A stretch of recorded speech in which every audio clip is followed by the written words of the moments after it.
WOVU LP, Cleveland.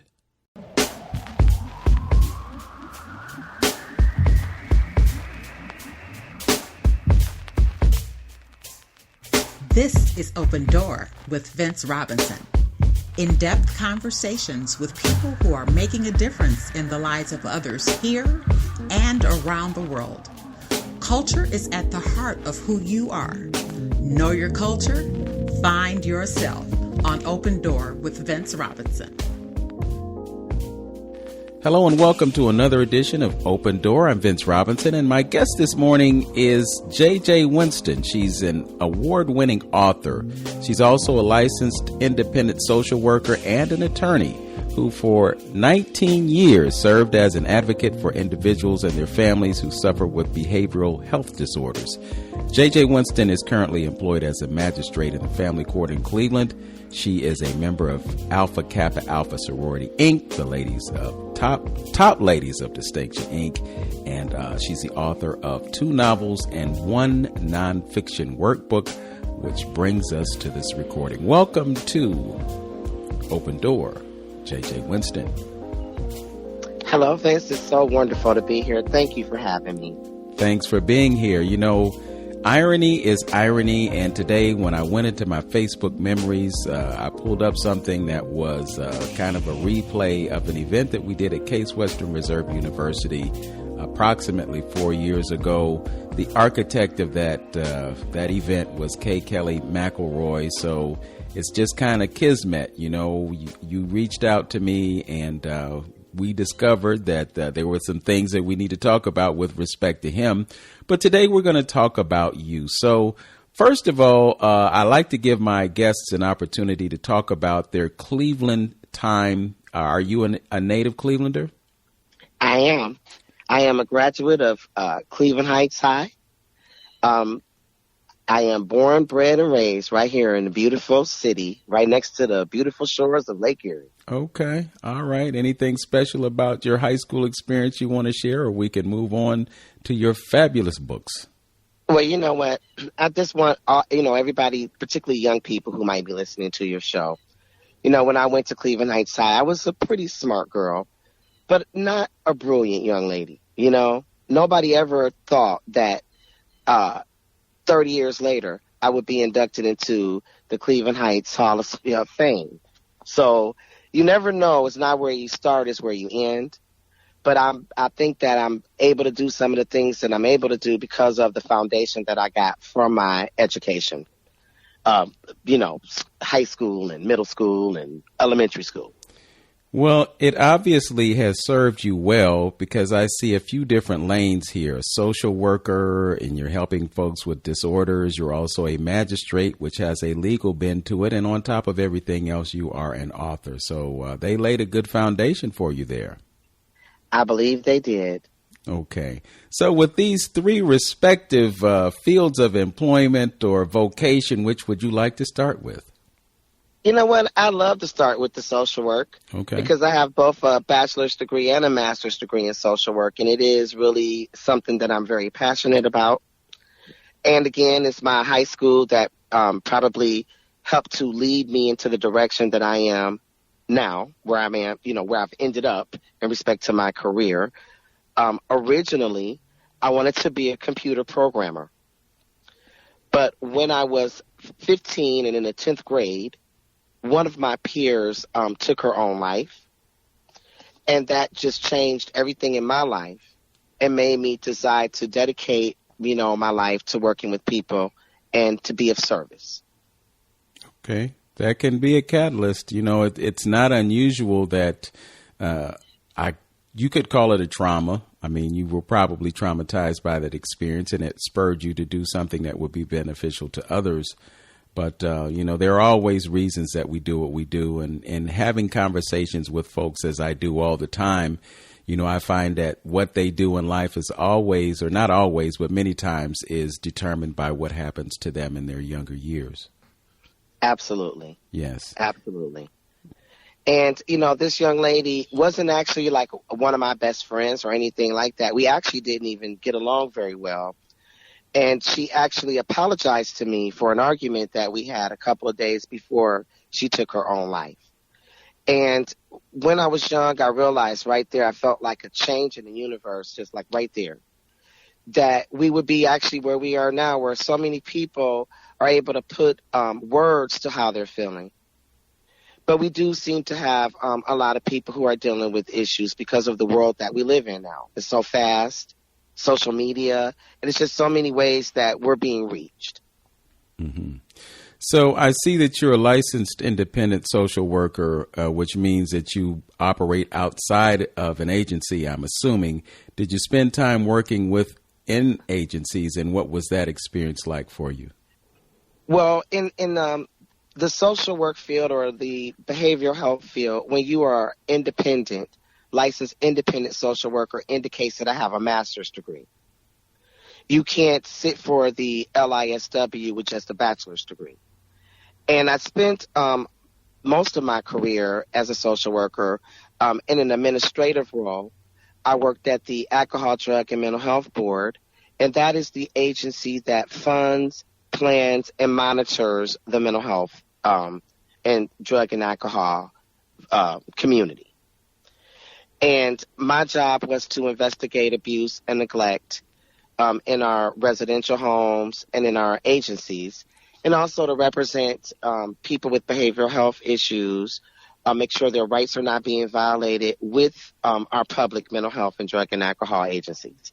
So in that role, I got an opportunity to just do a lot to help create policy, to make it better for people who are living with these issues, and also to eradicate those people who might actually be, harming our clients.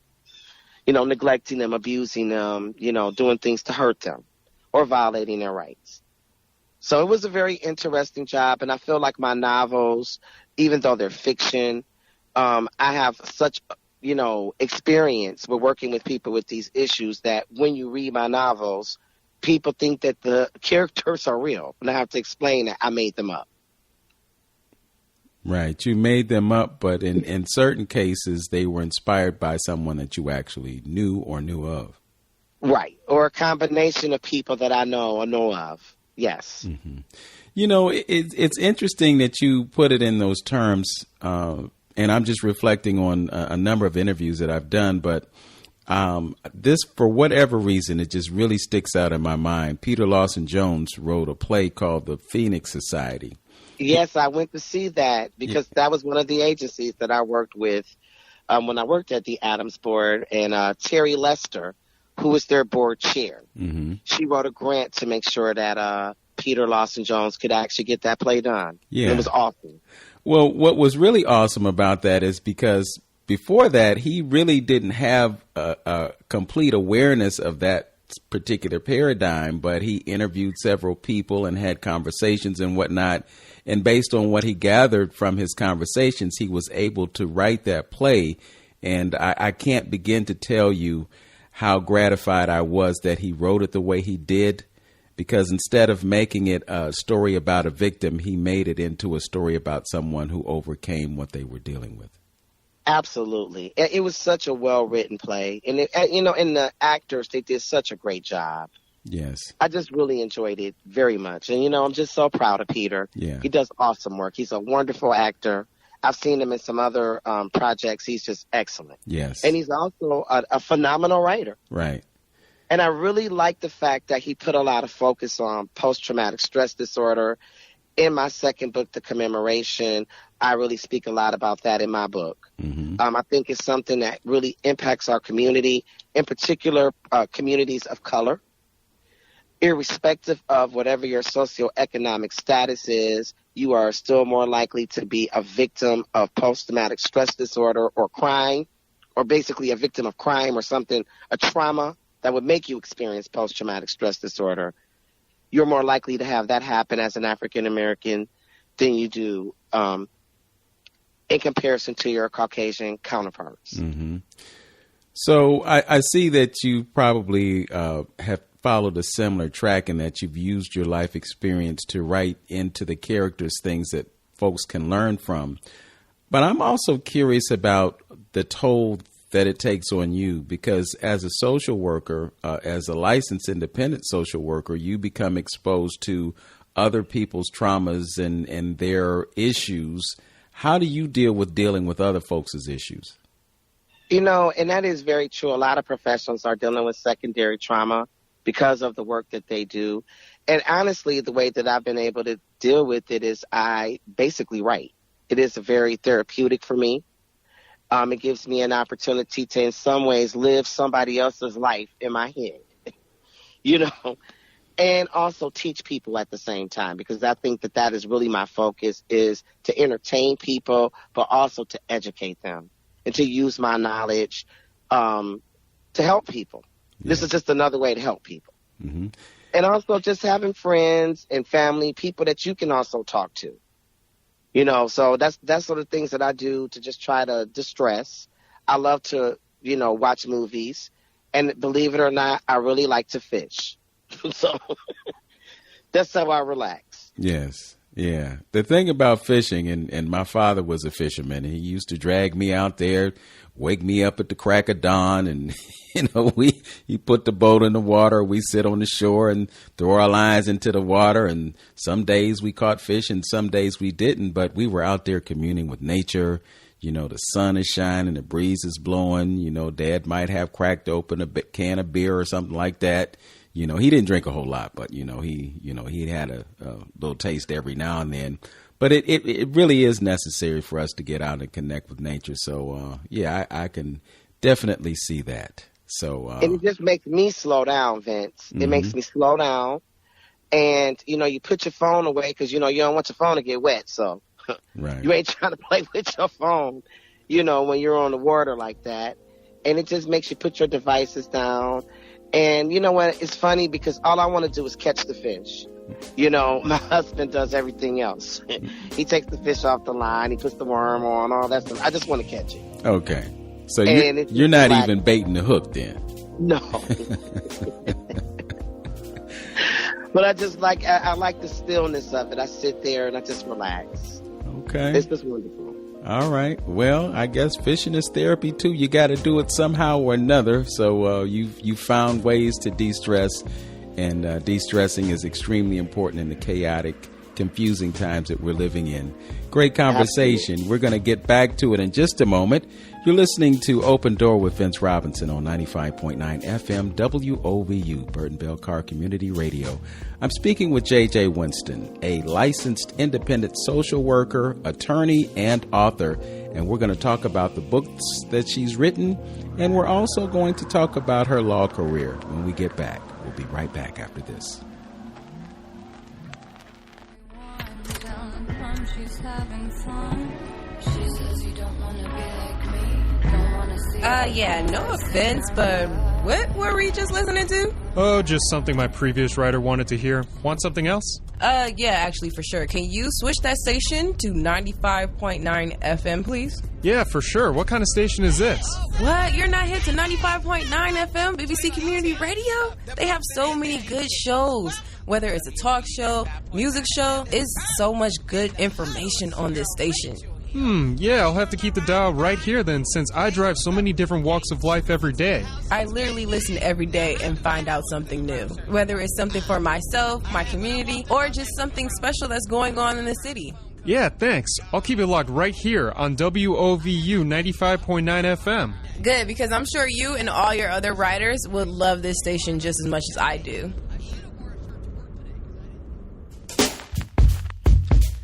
Welcome back to Open Door. I'm Vince Robinson, and I am with JJ Winston, licensed independent social worker, attorney, and author. We just talked about her love for fishing. Even though she doesn't bait the hook, she don't put the worm or the minnows on, but she's pulling in those fish, and you cooking them too, right, Judy? No, I'm going to let my husband, he likes to, you know, when we do catch it, actually, we usually just give it back. But it was a time where we would catch, you know, fish, and he would bring it home and he'd clean it and then he'd cook it. And that'd be awesome, you know. Yeah. Now our kids do it. So, you know, we have adult children. That's what our children do. Mm-hmm. So we just put them back. But it's just fun to catch them. Okay. We let them go, though. All right. Are you fishing out of the lake or fishing out of rivers or what? Well, we like to go to Mosquito Lake. That's a good place to go out in Warren. It's nice and calm out there. Sometimes we catch fish, and sometimes we don't. Mm. And he takes me to a couple of other places, but, I don't even pay that much attention. I just go where he takes me. Okay. All right. I want to jump back into our conversation about the mental health issues, because I know that there are a lot of things that people are dealing with. As I shared in our pre-interview, I did a show about bipolar disorder. And I know there are some other things like PTSD that folks are dealing with. And then I spoke to someone a few weeks before that about something called CTPTSD or CPTSD. CPTSD. Yeah, it's complex post-traumatic stress disorder. Okay. I guess, yes. Okay. Yeah, you're aware of that one too. I am. Okay. So let's talk about the conditions that create these things, and perhaps some things that we can do to, ameliorate them or kind of, to deal with them directly. What approaches do you take as a mental health professional to help folks with those issues? Well, one of the things that people need to do before they do anything is to get an assessment.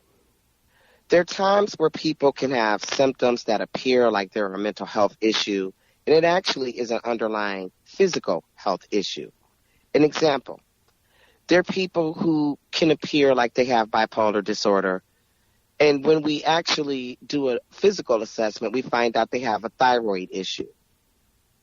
So basically what happens is, you can have physical issues that mirror a mental health issue. So you need to first rule that out and make sure that that is not what's going on. So you need to get a physical exam. And then if they still, are having issues, you need to have an assessment, a mental health assessment, a drug and alcohol assessment.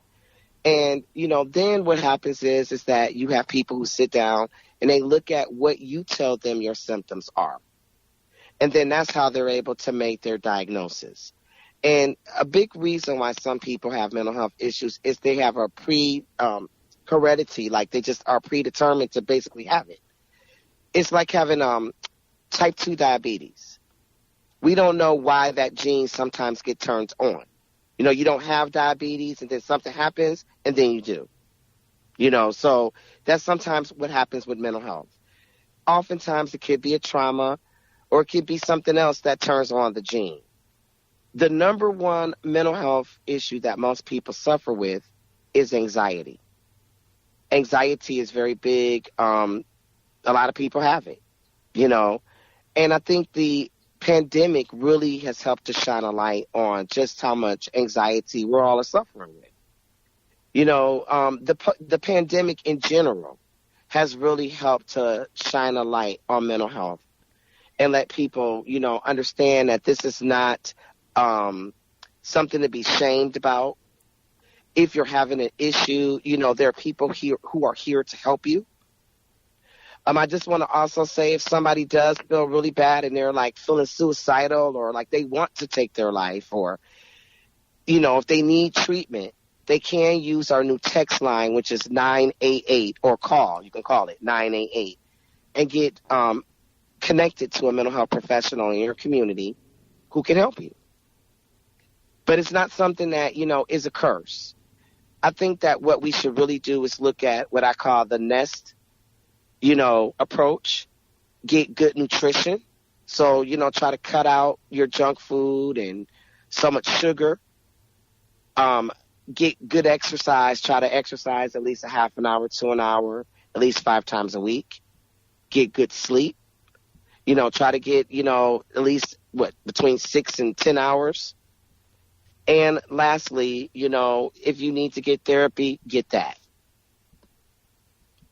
Okay. I hope I answered the question. Yes, it did. And I'm glad that you worked nutrition into that explanation, because many people don't make the association between nutrition and mental health, but there is a direct correlation with it. So, you change your diet, you might be able to change your mentality. But the other thing that I wanted to talk about was medication as a solution. I did that show about mental health, and I have a friend that is a holistic doctor.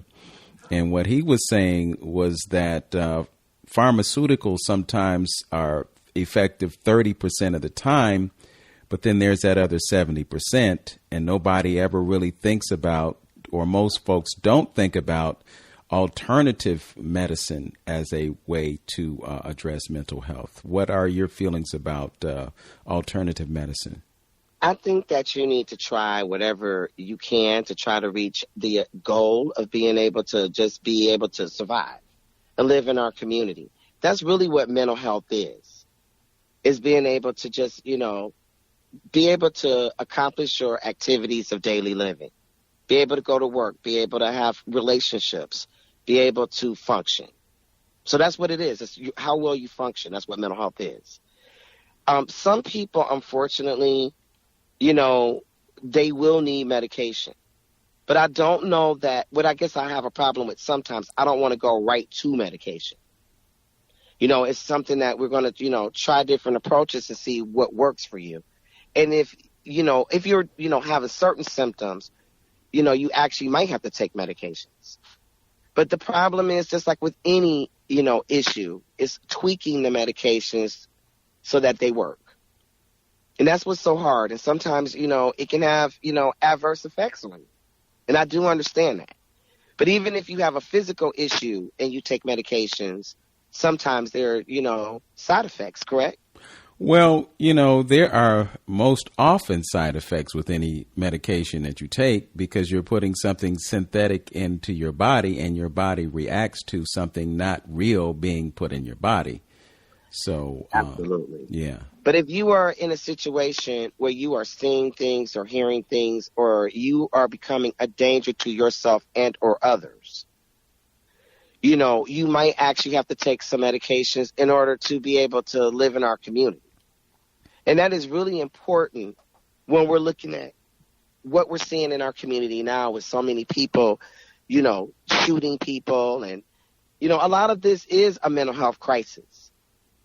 A mental health crisis, that intersects with the ability to purchase high-powered weapons that can kill a lot of people. So, what I want to do is to just get a team around you of people that you trust to help you make those decisions that are going to be best for you.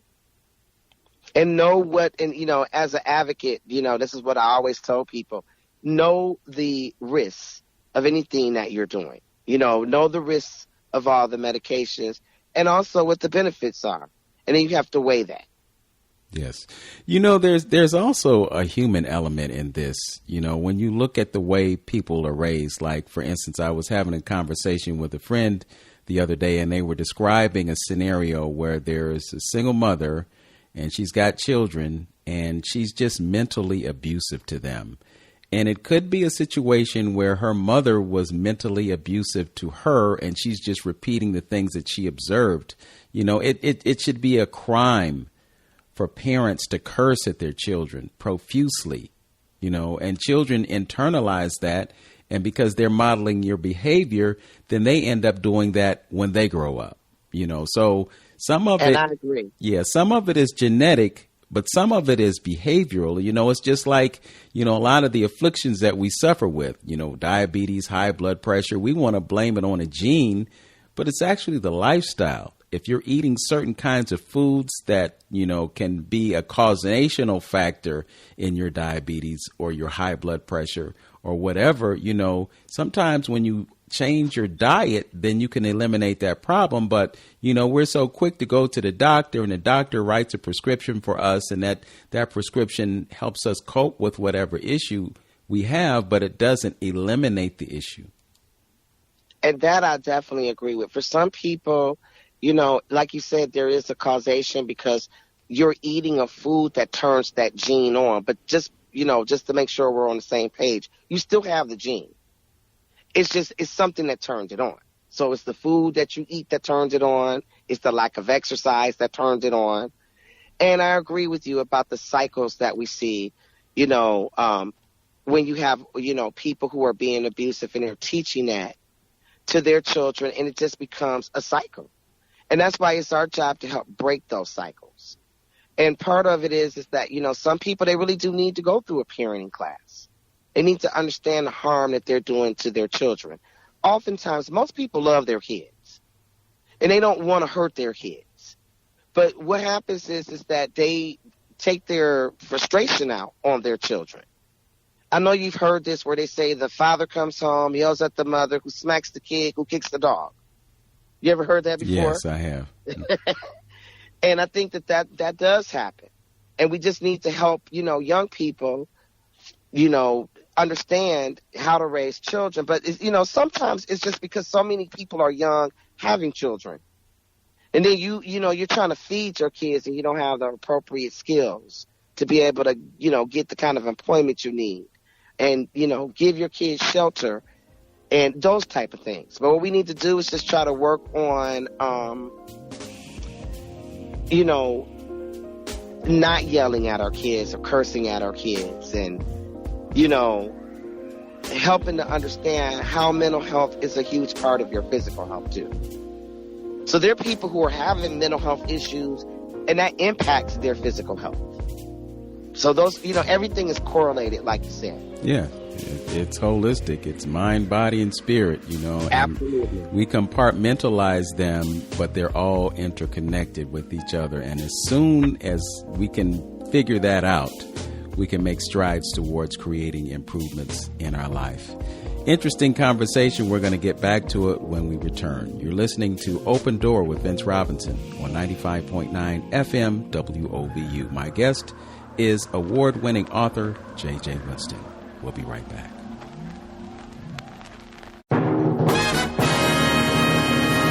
Hi, this is Ken Hawkins. Hi, this is Pinky. This is T.C. Lewis. This is Shantae Travers. This is Reggie Hayman. This is Bill Silverby Richards. If you're not listening to WOVU 95.9 FM, you're not in the mix. I'm Silverby. Crank it up. 24 hours of golden. Welcome back to Open Door with Vince Robinson and my guest, JJ Winston, licensed independent social worker, attorney, and author. Let's shift gears and talk to you about your career as an attorney. 19 years as an advocate for individuals and their families. What steered you into the legal field? Well, when I first began my career as a social worker, I worked in the foster care and adoption field. And I would recruit foster parents and adoptive parents and teach them, all the different things they needed to know. It would be like classes that they had to take. I was the person who taught them. And then I would do all the paperwork to license them. There was a situation that happened where people who had marched, like with Martin Luther King, and they were part of the civil rights movement. Some of them had been charged with inciting a riot. And that was one of the offenses that basically prevented someone from being a foster parent or an adoptive parent. And I thought that was just not fair. And I, tried to reach out to our, representatives to try to get them to change the law. And like they would always say, oh, we can't do this because of that. And I just got frustrated and said, you know what, I'm going to go to law school myself so that I can be somebody to help have those type of influences and to make sure that people who are awesome people who are able to give homes to our children can and not be prevented from doing so because they got charged with inciting a riot for standing up for our civil rights. And that's how it started. And I thought that being an attorney would help me be better at being an advocate. Well, one, it really does prove the value of self-initiative when you take it upon yourself to do something that can be a benefit to others. So from your position on the bench or as a magistrate, you can operate with a spirit of compassion, and perhaps someone who may not be as compassionate as you may send somebody away for a while or put them in a situation where things are not working out and to their advantage. But as someone, again, who has the insight and the understanding about human behavior and is able to see beyond certain things, I think that's one of the reasons that we end up disproportionately in prison. You know, I've had this conversation with others, and I don't want to get too far into politics, but they talk about how many Democrat judges there are, and the Democrats are supposed to be for us, by us, and all that other kind of stuff. But then they're the ones who are sending us downstate, you know, and many times it's because they don't have that compassion. So they'll send a black person to prison, but then if it's somebody that looks like them standing in front of them, they'll push them into a diversion program or something like that where they don't have the same consequences as we do. And I don't want to get too political either, but I just want to make two comments. One, you know, I work in family court, so I don't, you know, deal with any type of incarcerations. But what I do know about this subject matter, when I was in college, I remember doing a study with a psychologist on death row. And what we learn about sentencing is that we look at the victim and not necessarily the defendant when we make decisions on what type of punishments to give people. And so you have, you know, a double-edged sword. You know, you want to give people diversion, you want to give people compassion, but also you have to answer to the community who says, you know what, we want to be safe. So what we have to do is to find, you know, that middle ground where we're, you know, able to help people, but we also have to keep our community safe. And right now, we're in an awful crime wave. Like, you know, we're seeing a lot of murders. I mean, I just heard somebody was found dead in the middle of Tremont in a car today. I mean, it's just awful what we see happening in our community. And what we need to do is just, you know, try to get people before they get to the point where somebody is really, really getting hurt. Does that make sense? Mm-hmm. Yeah, well, it's such a balance. Mm-hmm. Yeah, I think one thing, you know, and again, this is an issue that we visit a lot, and that's the idea of police in our community, you know, as a preventive measure, you know. But I was at it was like a ward meeting yesterday, and you had public safety officials there, and, you know, they're responding to concerns from the citizens, and, you know, they're always looking for more police, you know, but what was expressed was that the police are a reactive measure. They're not a preventative measure. So absolutely. They show up after the crime has been committed, but they're not standing there next to the person who's got a gun in their hand saying, hey, don't shoot or you're going to go to jail. That's not what happens. So, right. You know, the real issue is we should be addressing the causational factors. You know, many times I totally agree. It's a person who was affected by an acute childhood trauma. Absolutely. And they're dealing with that in their adult life, and it affects others, and they never had any type of therapy. And, you know, as you pointed out earlier in our conversation, you know, sometimes there's a stigma that's associated with somebody going through a therapeutic process or dealing with mental health on a professional level. You know, there's that whole idea, you a man, suck it up. And also being an African American, man, it's like, you know what, you are, or, you know, just African American in general, we already have so many labels that we don't want an extra label. And then what people sometimes perceive as a negative label. And that's what needs to change. And that's what I see changing is the negativity that went along with the words mental health is being, you know, eradicated. And that's what I want to see. You know, basically it takes a strong person to say, you know what, I really need to do something different. You know, that's what it takes. You know, it takes a strong person. And, you know, that's what we have to do is change the conversation. And that's what I've been trying to do with my work is help to change the conversation. Okay. Could you talk about the issues that you deal with as a magistrate in family court? Actually, I deal with issues of custody. As well as property when people are divorced. So, you know, divorce is a huge stressor, and it also can have a really negative impact on families and on someone's mental health, too. So, you know, my judge, who's the Honorable Tanya R. Jones, she's the first African-American judge in the history of Cuyahoga County Domestic Relations Court. She started a wonderful program called Families First, and it is a mental health diversion program with the goal of helping people who need it, who have a drug and alcohol or mental health problem, to get them those type of supports that they need and treatment that they need so that they can have parenting time with their children. Because we believe that, we need families to raise our children, as well as the community. All of us need to be working together, because what we all need to remember is this is our future. These children are our future. And so we need to just do our best to try to get them, raised right, really, like we were taught, being raised right, Yes. So for the benefit of the listening audience, could you describe the difference between the magistrate and the judge? Yes. The judge is elected by the community, and then she appoints magistrates, the people who, work with her. So I do all of her post-decree. That means everything after the divorce. That's what I do. That's her docket. It's just all of everything that happens after the divorce for the Honorable Tanya R. Jones. So each judge gets to have, 2 magistrates that they appoint.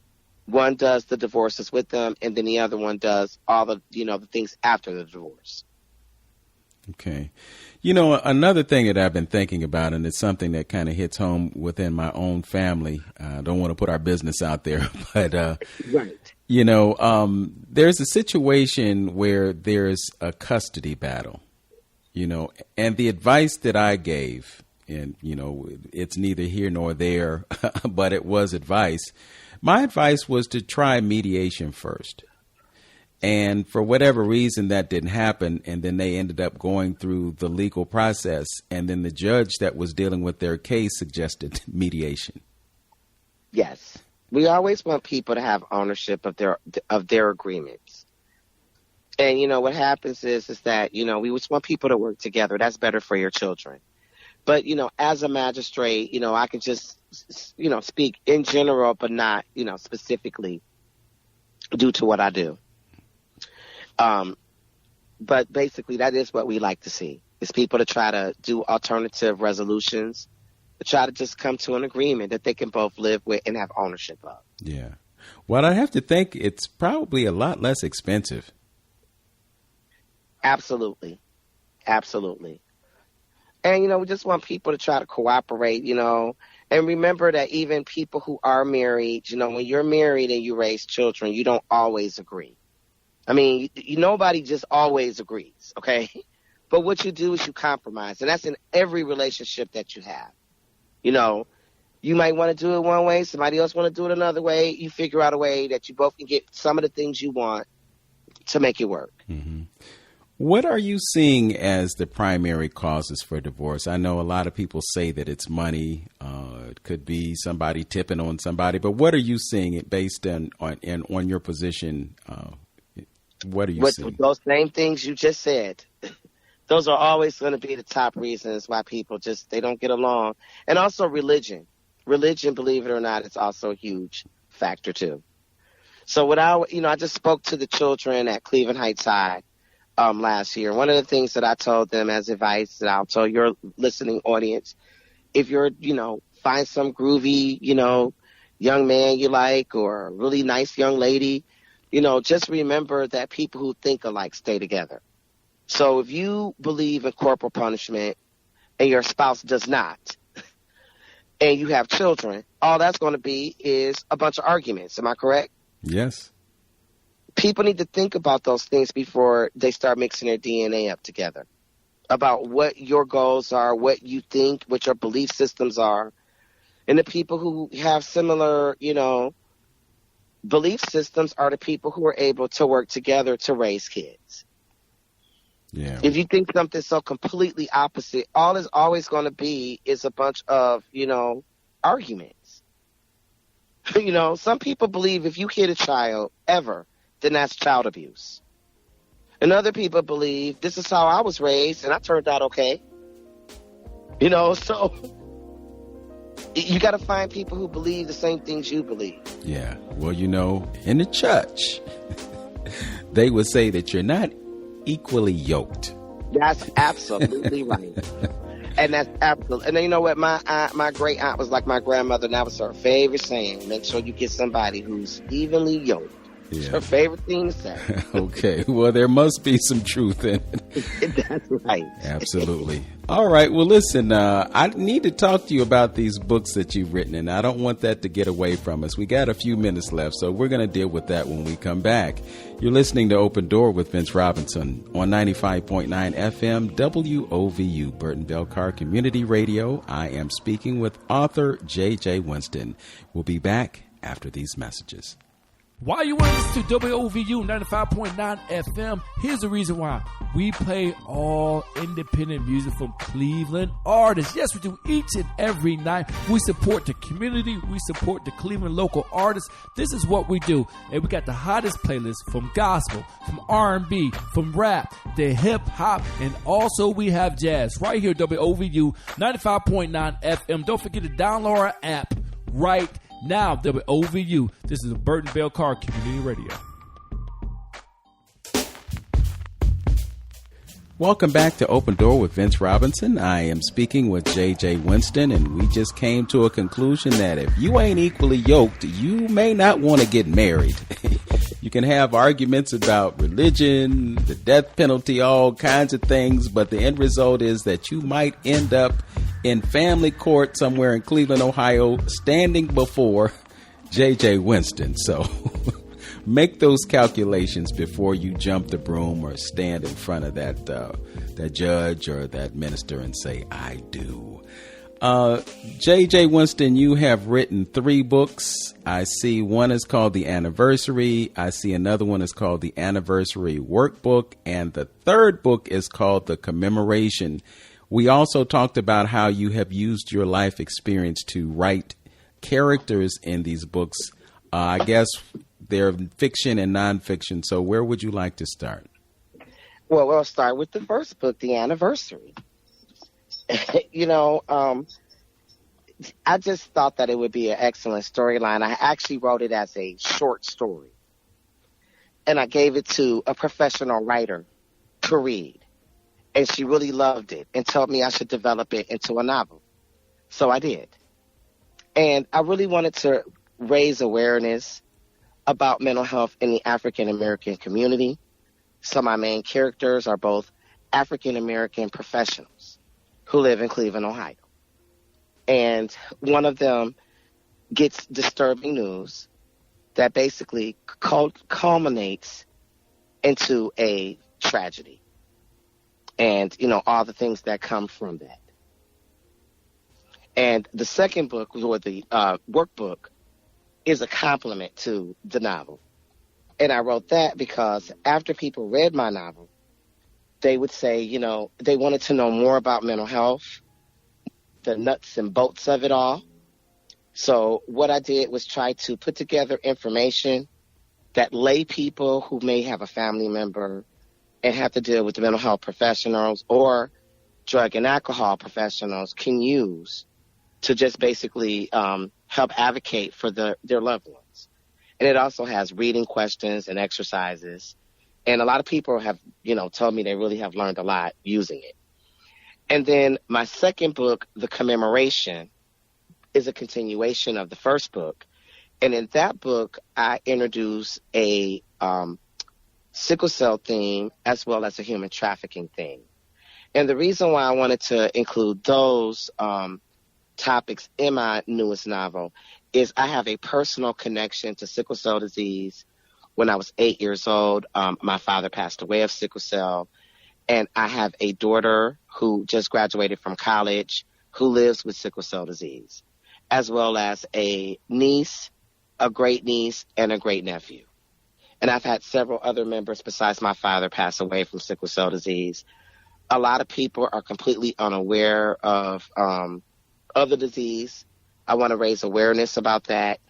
And also, just to use my personal story, my husband was completely unaware that he was a carrier. That was one of the first things I asked him when we first started dating, and he just was not aware. And so what I want people to do is to know, what's going on with their genes, and to also counsel, their family members so they understand, sickle cell disease, because you look like you're the picture of health, but my daughter, she doesn't have any normal red blood cells. and the red blood cells are, shaped abnormally, and they get stuck in her veins and arteries and cause immense pain. And your red blood cells carry oxygen, throughout your body, so that's damaged. And she has issues from that, and it's very painful. So that's why I came up with the books. And then also the human trafficking thing, I really wanted to, raise awareness about that, because a lot of people don't realize how prevalent human trafficking is in Ohio. We are very, very high up as a place where we have people who are trafficked. And I also wanted to, raise awareness that human trafficking isn't always sexual. There are people who are forced to work and labor who are human trafficking victims. And I just wanted to, again, use my my stories to help raise awareness about, important topics. Okay. Let's back up just a little bit. You mentioned that your husband was not aware of the fact that he was a carrier. What does it mean to be a carrier? Well, if you have sickle cell disease, and when you do have children, you only have that gene to pass. So like myself, I have I'm a carrier of sickle cell disease, and when my daughter was born, I have two genes, one normal and one sickle cell gene. And I passed the sickle cell gene. And if you put two sickle cell genes together, you get sickle cell disease. And now they test like every baby that's born, so they know if they're a carrier. But my husband is older, before they did, had testing like that. I know that I was a sickle cell carrier because I lost a parent. But even they didn't have like standardized testing even when I was born. So there are people who were completely unaware. And even now when people, they may know that they have a sickle cell gene, but they may not understand the ramifications of that. Does that make sense? Yeah. It also sounds like before you decide to jump the broom, you want to find out if that's the case, because you could be creating a potentially dangerous situation for someone else. Right. Absolutely. You could. And, at the end of the day, like my daughter, she's a wonderful child, and she's doing very well with her life. She just graduated from college. She got her degree in biochemistry with the minor in Spanish. But it's been more difficult because of her illness. So it's like what I want other people, people to understand. I just did a presentation at the Martin Luther King Library on Juneteenth about this, is that, sickle cell disease basically comes from slavery, because there were places in America where people were just like dying of malaria.